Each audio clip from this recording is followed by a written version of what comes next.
চন্দ্রপুর গ্রামের নিঃশব্দ জলাভূমি চন্দ্রবিল, যেখানে সূর্য ডুবার পর নাকি কেউ ফিরে আসে না। শহর থেকে আসা রুদ্র সত্য জানার জন্য পা রাখলো সেই বিলের ধারে, কিন্তু সে কি ফিরতে পারবে? আসসালামু আলাইকুম এভরিওয়ান।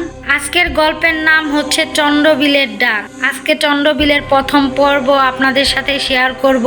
প্রথম পর্বে থাকবে বিলের অভিশাপ, বসুবাড়ির ইতিহাস আর এক মেয়ে যার জন্য হারিয়ে যায় প্রাণ।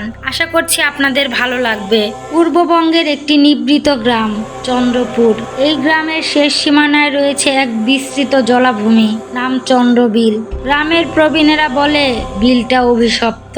সন্ধ্যার পর ওখানে গেলে আর ফিরে আসা যায় না। গ্রামের ছেলে মেয়েরা খেলা করতে গেলেও সূর্য ডোবার আগেই সবাই দৌড়ে ফিরে আসে। সেই বিলের পাশেই ছিল পুরনো ধ্বংসপ্রাপ্ত একটি জমিদার বাড়ি, বসু বাড়ি। বহু বছর আগে জমিদার চন্দ্রকান্ত বসু পরিবার সহ রহস্যজনকভাবে উধাও হয়ে যান। এরপর থেকেই নাকি বিল এবং সেই বাড়িটা ভয়ানক অশুভ হয়ে ওঠে। রাত নামলে ওখানে হাওয়ার শব্দে মাঝে মাঝে শোনা যায় কান্নার আওয়াজ, আর বিলের পানিতে দেখা যায় অদ্ভুত ছায়া।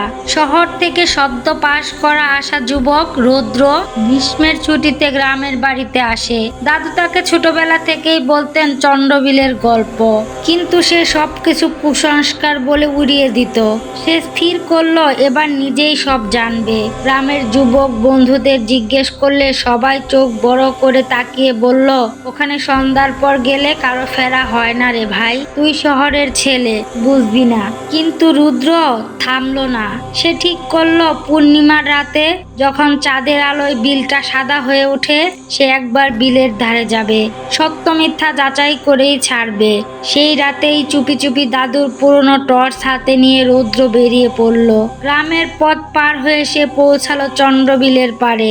রাত 10:30। পুরো এলাকা নিস্তব্ধ, শুধু পিঁপড়ের মতো শব্দ হচ্ছে গাছের পাতায় বাতাসে। হঠাৎ বিলের পানি একটু কাঁপলো। রুদ্র ভেবেছিল ব্যাঙ বা মাছ হতে পারে, কিন্তু তারপর সে শুনলো একটা মেয়ের হাসির আওয়াজ। সে পেছনে তাকালো, কেউ নেই, চারদিক চুপচাপ। কে? সে ডাক দিল, কোনো উত্তর নেই। হঠাৎ টর্চটা নিজে নিজে নিভে গেল। টর্চটা না থাকলেও চাঁদের আলো সে স্পষ্ট দেখতে পেল।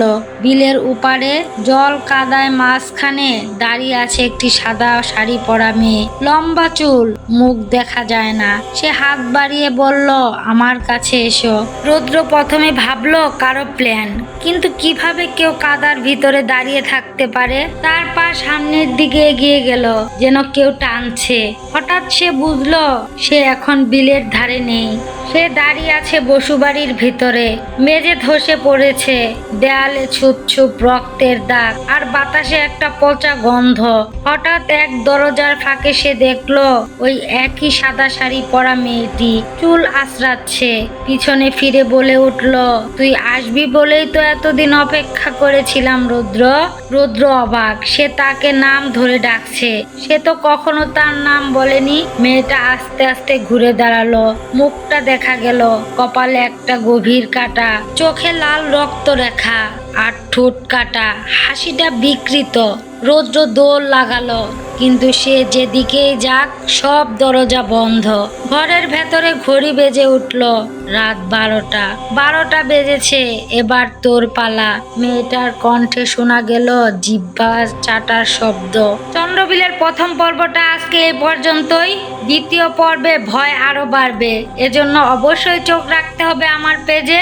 আর আজকের প্রথম পর্বটা কেমন লাগলো তোমাদের কাছে অবশ্যই জানাতে ভুলবে না। আর সামান্য ভালো লেগে থাকলে একটা অবশ্যই লাইক কমেন্ট শেয়ার করে দিবে। আর এখন পর্যন্ত যারা কন্টিনিউ করেছো তাদেরকে অসংখ্য অসংখ্য ধন্যবাদ। আল্লাহ হাফেজ।